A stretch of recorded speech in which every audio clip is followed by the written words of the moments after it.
Hello again, and welcome back to another video on my YouTube channel. I'm Jessie and I'm going to be your yoga teacher for today. The next 30-ish minutes is going to include a restorative yoga practice. So we're going to really hone in on the healing aspects of yoga.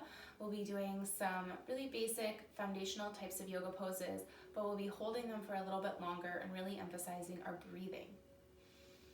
So without any further ado, let's get into the first pose. So we're going to start off today in child's pose. So turning to face the floor, knees come out wide, about as wide as your mat. And then you're going to start to walk your hands forward on the mat as you bring your chest forward and down. So your child's pose will look something like this. Maybe you are unable to sit your hips back, so your hips might be a little higher, and that's okay. Let gravity work on your hips, and slowly you're going to pull them down towards the floor little by little. Also pulling them back, lengthening out through the spine as you also are reaching forward. So focusing in on the breathing now, you really want to be breathing into your belly as much as you can. So taking big, deep inhales, filling the chest, feeling the ribs expand against the side of the knees, and then as you exhale, everything comes back in towards that center line. Navel pulls in towards the spine. And then expanding again with another really big inhale, filling the belly. And a big full exhale, letting all of that go, sinking down a little deeper as you let go. Walking your hands over towards the right side, right hand on the floor, left hand on the back of the right hand, and then sinking down again into a child pose side bend. So you'll feel the left hand side of your body really opening up as you stretch towards the opposite side. And if you're not feeling much of a stretch where you are, you can always move your hand a little bit more, a few more inches over to the right side. So you're getting a little deeper, and then you should start to feel more. You also want to make sure your chest is staying squared to the floor and you're not rolling the left side of your body up and away from your mat. Couple more breaths here. So again, filling the chest, filling the ribs, filling the belly, and then exhaling it, letting it all out.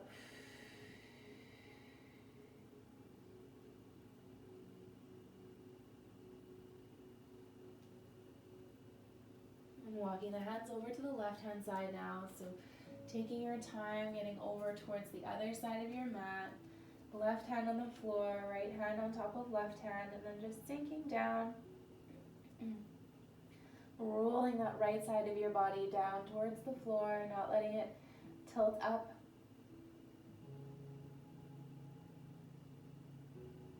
Big deep breaths into the belly here, keeping that consistent breathing. So if you're stretching but you're not paying attention to your breath or breathing intentionally and working with the breath, then it's not a yoga practice. The breath is really, really, really important here. And back into the center of your child's pose just for another breath. One more moment here. And then just sliding forward on the forearms, bringing the hips forward and then down. You can keep your knees separated a little bit, and then coming up onto the forearms and onto the elbows, spreading out through the fingers and hands, really planting down through the arm foundation on the floor. So your chest is nice and lifted. You're not letting yourself collapse towards the floor. You're really holding yourself up with the strength of your arms, lifting through the back as well. From here, you'll take your left arm and cross it in front of you so it's on a diagonal, and you'll take your right leg, bend it in. So you're going to reach back with your right arm for your right foot. Breathing here. So as you're breathing, you might start to bring your foot closer and closer in towards your glutes. Maybe you can bring it in really close and get a really deep quad stretch going. and maybe you're having a hard time reaching your foot at all. If that's the case, you can find a strap. Just pause the video and get something that you can loop around your foot and hold on to there so that you can get in on this stretch as well. And then releasing that side, and we'll come over to the other side and just do the same thing. So right arm is our support now on a diagonal in front of us, reaching back, finding that left foot as it bends in. And then seeing as you breathe if you can bring it down towards your glute, any amount. You don't have to be able to bring it as far down as I am. Any amount that allows you to feel an opening through the quad is enough. That's perfect. Couple more breaths here. Making sure the chest is staying lifted and not collapsing towards the floor. And let's release that side, just letting go slowly. Coming back into the center and lowering the chest down, putting the hands right underneath of the front of the shoulders. And we'll inhale, cobra pose. So just coming up a little bit on the first cobra. Lowering back down. Inhale again, lift a little higher. And down. This time you can go a little higher still, maybe getting close to your full cobra pose. And down. One more nice big cobra, and we'll hold here for a couple of breaths. So we'll be lifting the gaze, really grounding down through the hips. So the hips are not lifting away from the mat, but rather grounding down into the mat so you can get this nice back bend and this beautiful stretch down the front of the body that feels so good, especially if you worked your abs at all recently.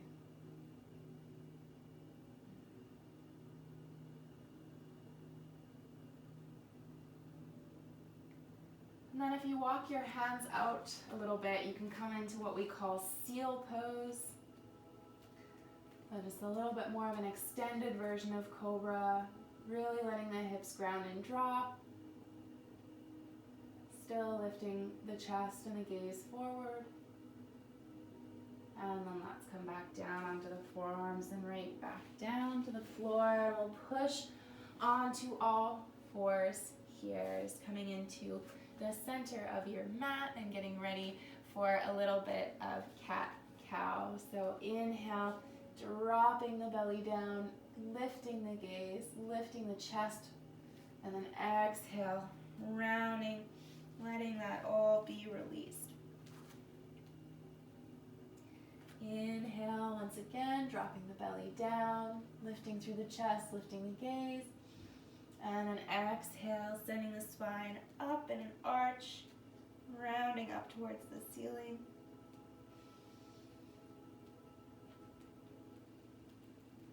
Cat-cow is so good for the spine in so many ways, but also helps to work through the shoulders and the hips. So a really great one for sort of warming up. Even though we're going to be doing a restorative practice, we still want to have ways to stretch the body without going into any deep stretches right off the bat.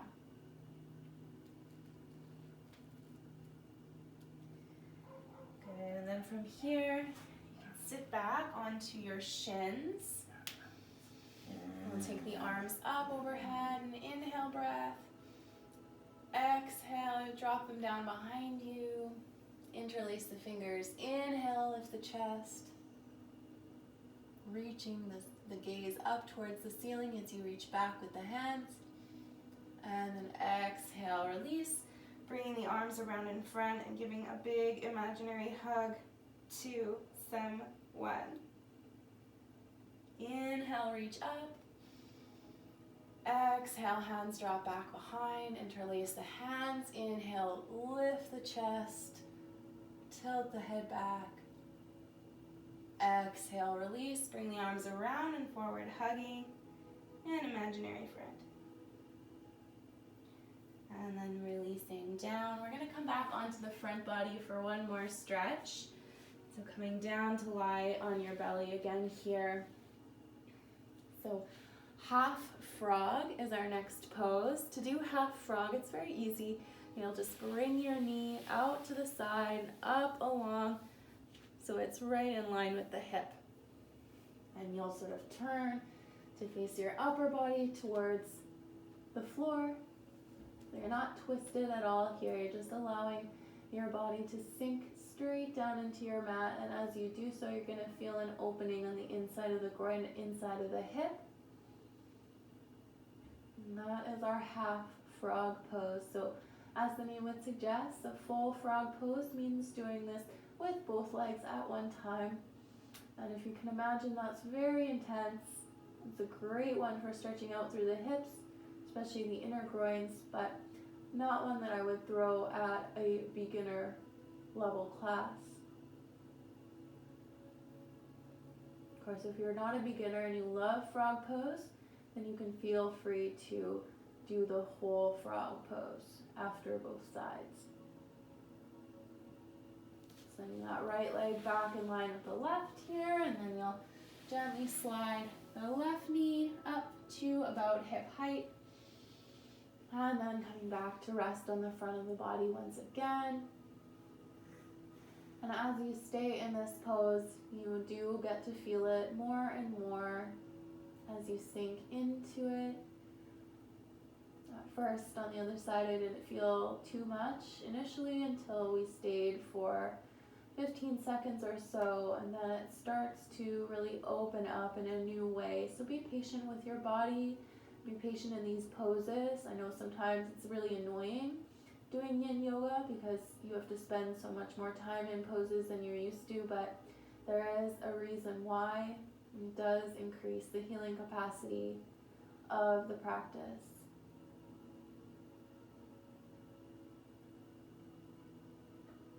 And let's bring that other leg back in line, and let's just turn over onto the back.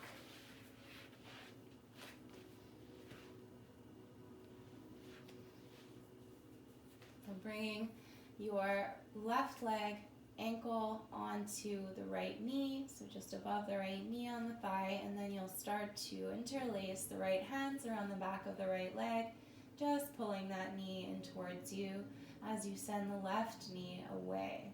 So right leg in, left leg away. Just holding on to this reclined pigeon pose for a couple of breaths.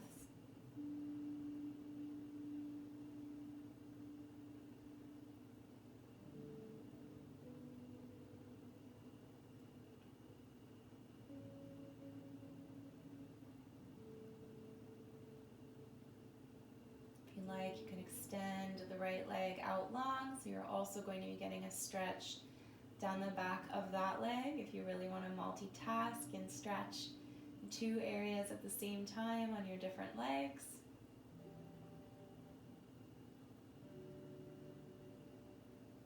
And starting to release that right leg down.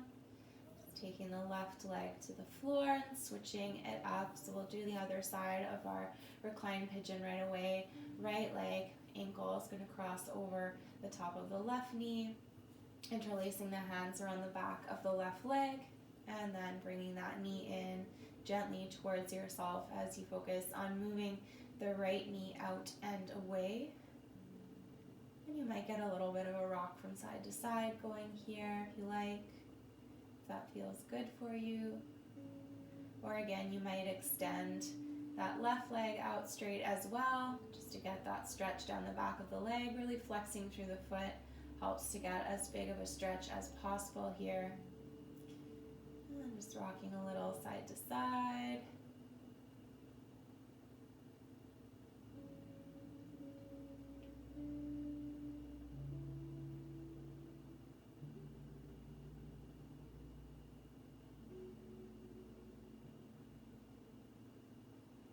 And then releasing that leg down to the floor as well, bringing both feet onto the floor, and then we'll lift through the hips, just coming into a nice gentle bridge. So if you know how to take your bridge higher and you want to come up onto the shoulder blades, then feel free, but for today I'm just going to be demoing and teaching this lower version of the bridge where we're not really aiming for a big back bend, just getting a little bit of lift through the hips, tiny bit of a bend through the back, and a nice strengthening for the legs Holding here for just one more breath.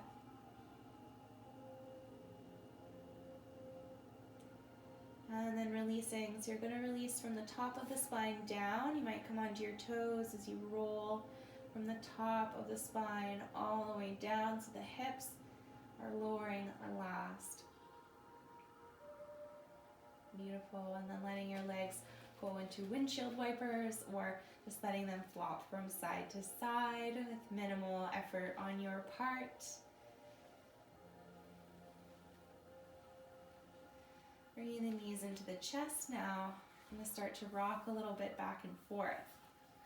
So rather than side to side, you're going to get a little momentum going. And eventually you're going to catch yourself on your feet. I was just about out of frame there. You're going to catch yourself on your feet and come into a nice little yogi squat here. So it doesn't matter where you're at on your mat right now. Bringing your hands to prayer, elbows on the insides of the knees. If your hips can't sit all the way down and you find you're in a lifted position here, then that's still okay. You're still going to be feeling your hips open up, I'm sure. If it's uncomfortable or painful though, then just come to a seat. Just practice a cobbler or another type of forward fold for a moment.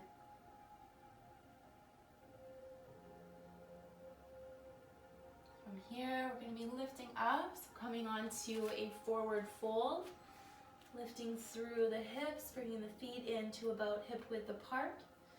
And then let's enter a pretty deep forward fold by bending the knees, placing the belly and the chest down on the legs, and then surrendering the head and shoulders forward and down, really letting the head just hang heavy. You can shake head no, nod it yes, and then just let everything rest in this forward fold. So you can start to have little pulses with the legs straight if you find that you really need something to do here to distract yourself from the intensity of the forward fold. Reaching for opposite elbows. Now we'll take a ragdoll fold, swing from side to side, letting your upper body be a weight, drawing downwards, stretching the leg muscles that much more.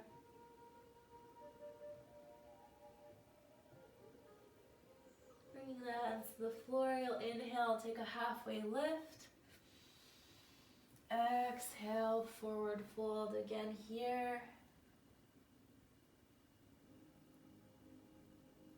Coming back onto all fours on the ground again. Just stepping back, finding your knees under your hips, hands underneath of your shoulders. You'll reach your left hand out to the side and then sweep it between the arm and the leg on the other side, coming into what I call thread the needle. Your left arm will reach out in front of you. That's your right arm. So left arm is crossing under the body, right arm is extending out. Hips are lifted and squared with each other, so you're not following the twist with that left hip. It's staying nice and lifted as a foundation for your twist, not part of it. Really nice deep stretch for the shoulders and into the front of the chest as well, depending on how much you're letting your chest lower down. And then coming on to that right hand, lifting up the left and taking a counter twist. So we're working our way towards the ceiling with the hand. And then releasing that down as well. So same thing, other side. You'll sweep your right hand out and then under. Shoulder comes down to the ground. Hips level off as you reach your left arm out and away in front of you, lowering down through the chest. So the more you lower through the chest, the more weight you have on your shoulder stretch, and also the more you're going to get out of your chest stretch as well. So keep that right hip lifted and square with the left one.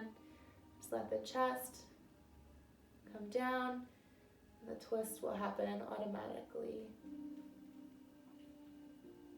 We're almost there, you guys. You're doing a phenomenal job with these long holds. I know it's not easy sometimes. It can be really tempting to say, screw this, and just leave the pose, but if you stay in it, I guarantee you there is a pot of gold at the end, a metaphorical pot of healing gold, pushing past those comfort zones and reaching beyond is where you really start to find transformation and change. Using that left hand to come back up onto all fours. And we're turning to have the legs out in front of us now.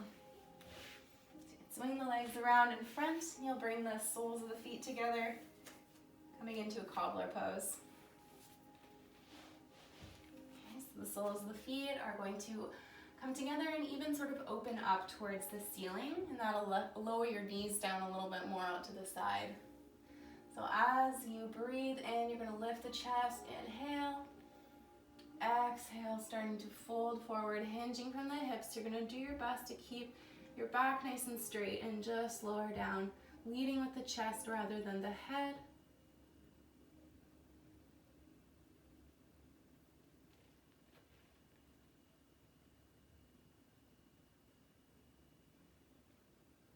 And then letting the back round. So your crown of your head will start to dip and bow towards the feet, towards the floor.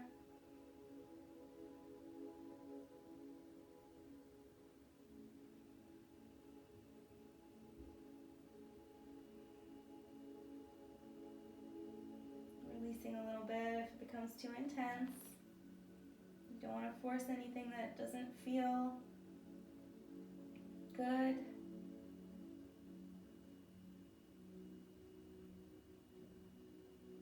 Sometimes there's a fine line between a really good stretch and something that feels painful or pinches or pulls in a way that's not helpful.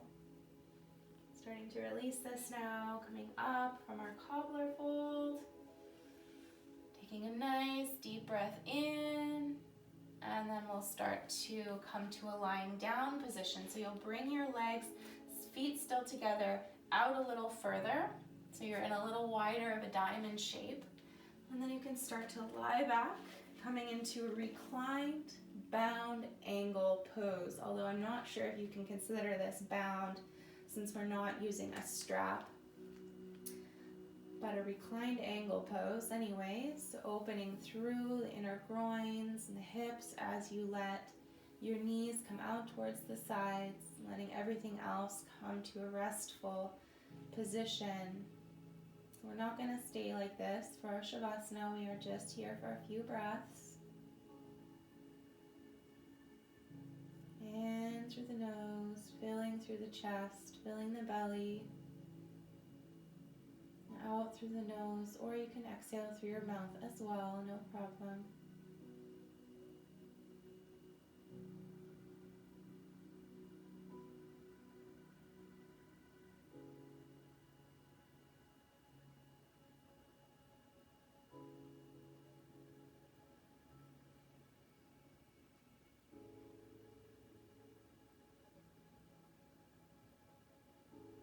Bringing your knees together, you might use your hands to help your legs into that position, soles of the feet back on the floor here. So you can actually bring your knees in towards your chest, just hugging the legs in. Maybe you take a little rock from side to side here a few times. And then you can reach for the outside edges of your feet, drawing the soles up towards the ceiling as you spread through the hips, really opening up into happy baby. So one of the best named yoga poses in my opinion, because it really does emulate that happy baby posture.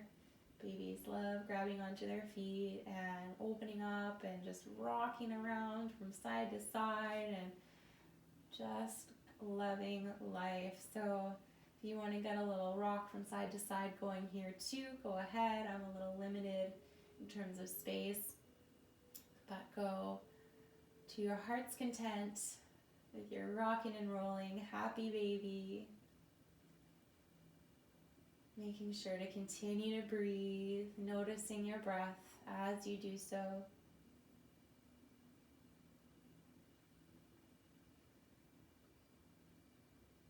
Bringing the feet back in towards each other. You can let the knees stay out towards the armpits as you bring the feet in towards the hips a little bit and draw them in towards the belly. Kind of like our cobbler pose on the floor, we're just in a different configuration of it. And then releasing, letting the feet go back onto your mat again. You'll take your left leg and draw it up over your right leg, and you'll shift your hips over a little bit towards the right. Yes. From there, you're going to start to extend your right arm either out from the shoulder, or you may need to put it into a cactus position, which just means bending it at the elbow. So we're going to start to drop those legs over towards the left hand side. So that left leg is going to be sort of pulling the right leg over. You can put your hand on your left knee if you like to add a little bit more pressure, so it's going to really open up along that right hip.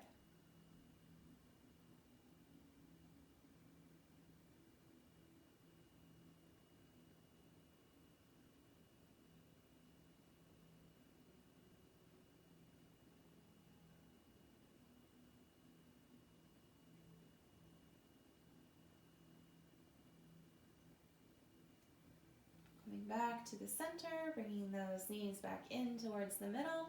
Now you'll extend your left arm out, or you'll bend it at the elbow into a cactus. Move your hips over to the other direction, keeping the legs as they are in this particular cross. And then letting the legs go the other direction.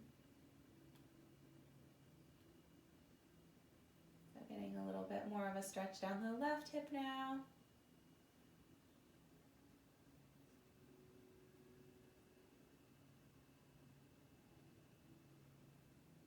Back into the center, you release the legs, move the hips back into the middle as well.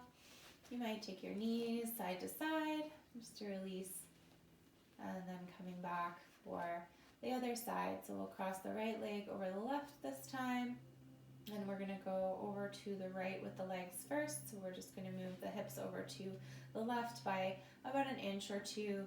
The left arm will come out to the side, either nice and straight or in cactus, and then you'll slowly let the legs go off towards that right hand side. So the left leg crossing over the right knee is just going to be pulling that leg down and giving a little bit of weight on it to help draw the hip down and into more of a stretch. Now, if you don't feel too much of a stretch through your hip here, that's okay. What you can try is moving your knees in towards your body a little bit more.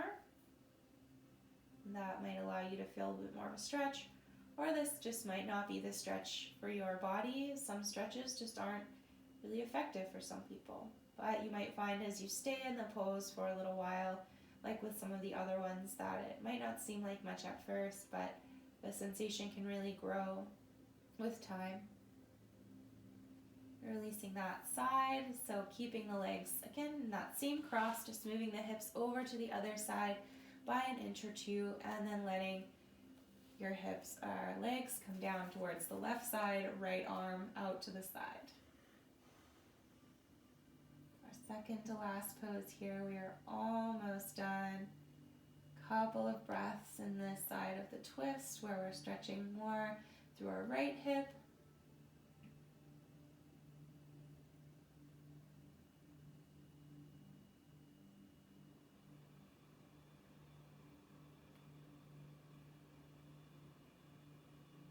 And then releasing.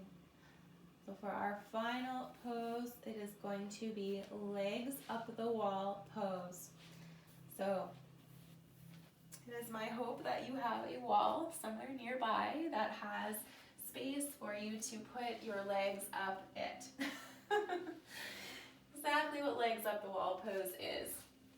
So you're going to get in nice and close to your wall. Okay, so you're right next to your wall, you're best buds with your wall. And you're going to start to lie back. So as you sort of lie back and turn onto your back, your legs will come up the wall and your hips should be fairly close to the wall. You might need to do a little scooch to get in a little closer, a little tighter. And there we have it, legs up the wall pose. So this has got to be one of the all-time most restorative poses out there. It's such a nice one to do in bed if you have your bed up against a wall. Just letting the arms relax by your sides.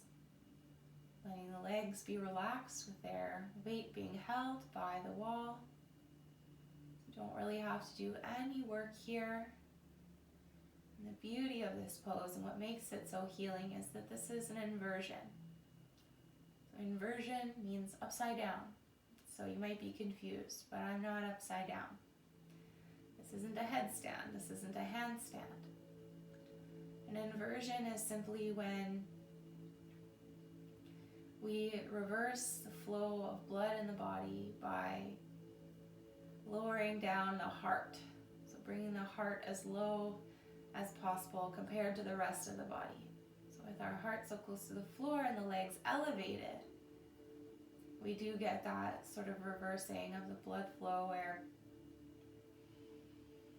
things can just start to move around in ways that they don't normally circulate through the body.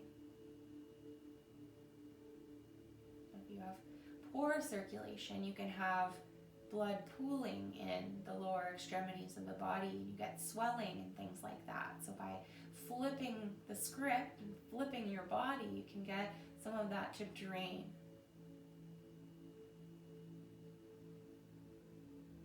You get sore ankles, sore feet, sore legs. This is such a good pose for you. If you have circulation problems, again, awesome pose for you. This is going to be our Shavasana for the practice. So stay in this position for as long as you can today. If you need to get moving and you only had half an hour, then I really respect that and I honor you and I thank you so much for taking the time out of your day to do this practice with me. If you have a bit more time to spend in legs up the wall, then I hope that you enjoy it. Close your eyes. Place your hands on your belly, focus on those deep, healing breaths, and just know that you're giving your body so many amazing benefits by spending this extra time.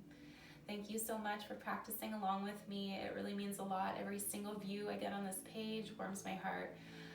Click and subscribe if you want to see more, and like the video because it helps other people find it too. Thank you so much, and we'll see you again next time. Bye-bye.